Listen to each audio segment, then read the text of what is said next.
The rook, the knight or the bishop and the pawn can be better than the queen for various reasons. Usually we have a combination of bad king in the opponent's camp, or misplaced queen, or it could be also that the pieces are occupying very nice squares. All of this is seen in the following study by the Platov brothers. First of all, white is bringing the knight on e6. That's an excellent outpost for that piece. From here it is ready to attack the king. It is immediately attacking the king, by the way, and after that it is also getting ready to fork the enemy king and the enemy queen. That will be the case, for example, after king g8, rook b8 check, and here is a sample in which we are delivering fork with knight g5. The best defense for black is to go king to e8. Then after the check, the king will have to go also to e7, as if the king comes on d7, then rook f8 is very strong, and the queen has nowhere to go. Next, white is the queen is helpless. Sooner or later there will be Zugzwang, and we will be reaching the same position that we are about to see now in the study. King e7 is answered rook b7 check. Note that rook f8 wouldn't be a good idea here, as the queen can be also sacrificed for the piece and the rook, and this is a good moment to do so. After queen takes e6, d takes e6, and king takes f8.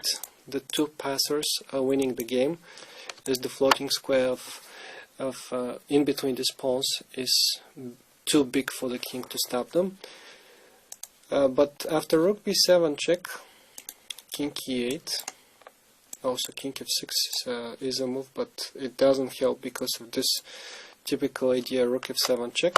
Black cannot take it for the same fork that we have seen before, and if he goes with the king on e5, then after a4, a5 and rook f8, sorry, not rook g7 but rook f8, there is Zugzwang coming, h6, rook f7, h5, the pawn moves over and black is forced to part with the queen. In this line we see the bad position of the black queen. Also king d5 allows yet another fork of the knight, and the dominant position of the white pieces as well.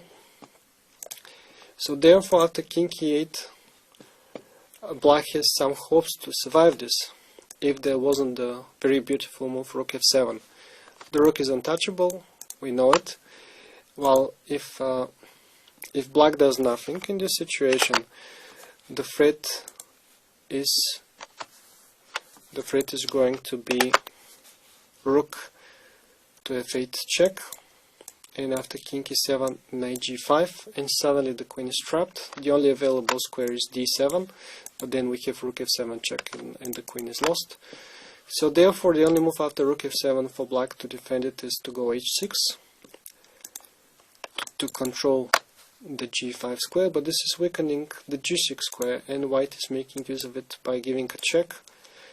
King d7, first of all he puts his opponent into Zugzwang, forces the king to come on e7, as h5 would lose to knight f5. Once again the queen is trapped, misplaced piece.